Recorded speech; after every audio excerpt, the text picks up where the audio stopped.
Hello, today we're going to do Chopin's Mazurka in G major.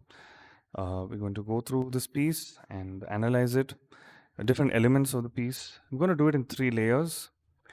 One is going to be the form, or you could call it the thematic analysis. Then the second is going to be harmony, because I do consider this an important part of piece. And for me personally, this is one of the things which conveys a lot of the underlying emotion in a piece. Uh, it's very telling what kind of chords are being used and how those in themselves tell the story of a piece. And the third is, of course, the various expression markings. Right.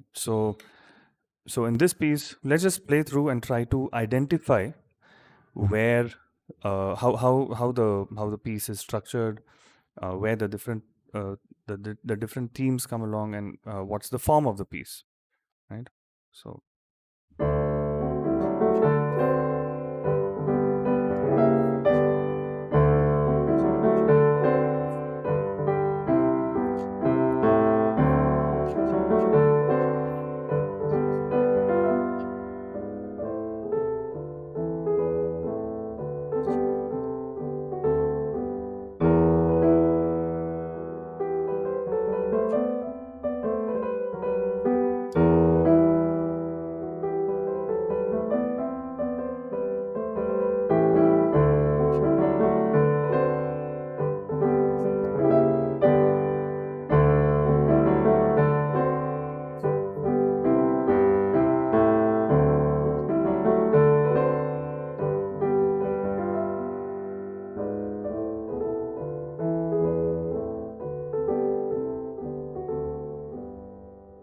okay, so I'll just stop there. I've come to about here. Now we already have gone through a few different ideas here. So the first main theme, which is sort of repeating, is yeah,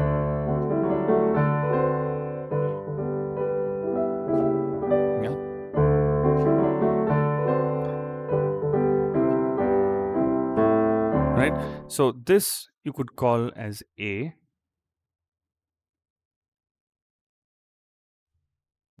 and it's very symmetrically organized. Like the phrases are of more or less the same length, so it's very easy.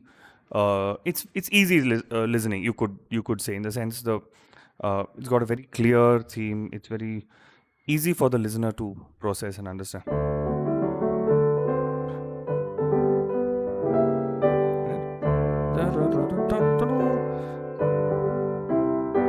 Now here, in this place, he could very easily have just ended it there, but he's doing this very interesting thing with the bass line, which is to connect it to the next repetition of that theme, right? Right, right, and so that in the sound itself, it's not like a full stop. It's more like a semicolon, you could say, in punctuation terms. So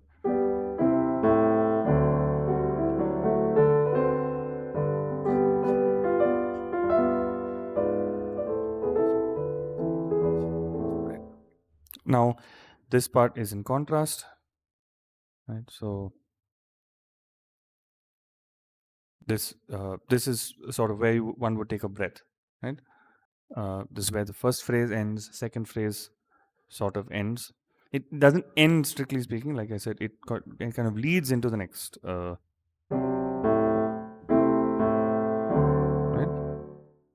And this is the second repetition of that.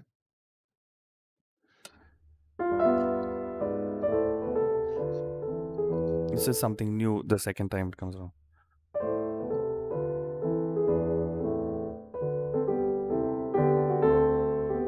Right?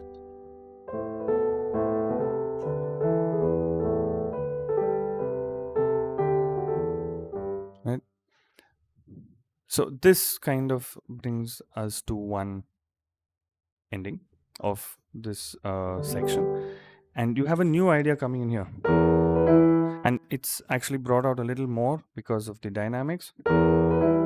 It's quite a stark contrast, both in terms of the harmony as well as in the mood, as well as the mood. So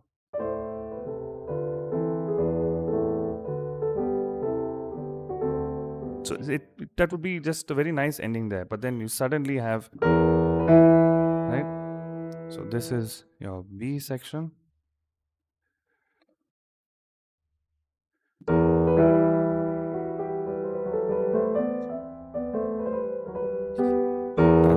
And it's coming out again. So that's like a comma or end of one phrase.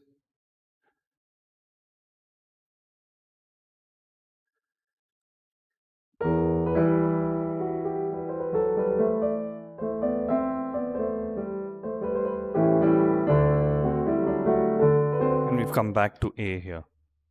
Right? So that's the end of B. This is again A.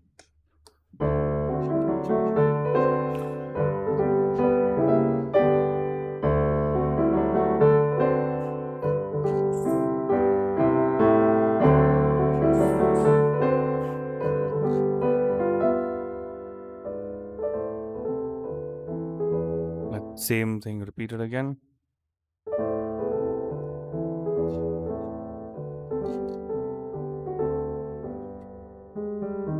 So now we can again hear a very stark contrast.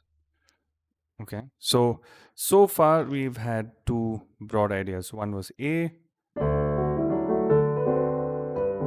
That was the first thing. Second was in the minor key, relative minor, E minor.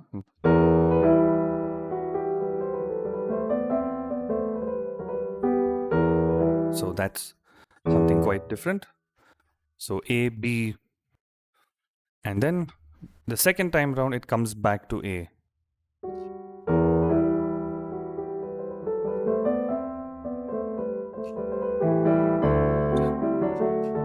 Right? Quite strongly. Now we'll come to C, right? We've just finished the second A.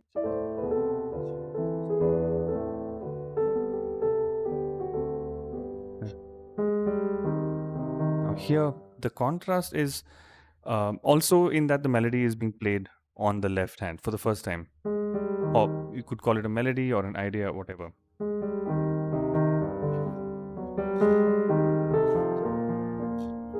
Alright?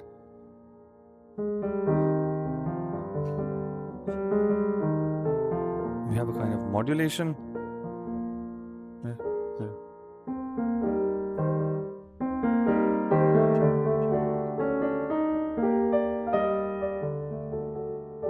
Right?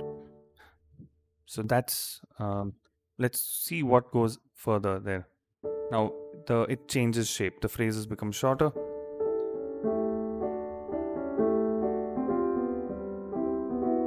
Very interesting modulations there.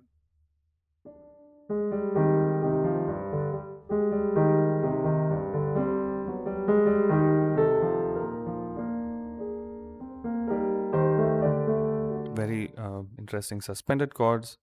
And this, it kind of, it's something which one could imagine, say, this line being played on, say, a cello or something, like a different instrument. It's a different register and it's a different sound altogether, right?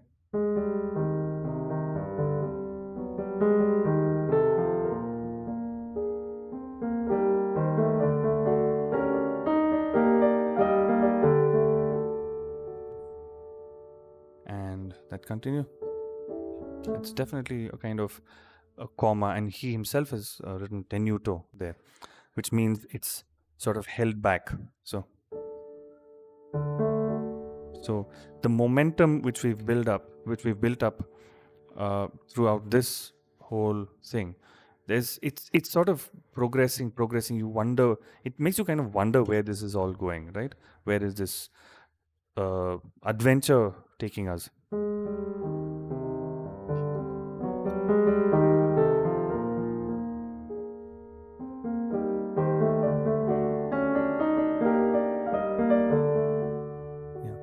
Yeah, but it's interesting that it's also come back to the 5, right?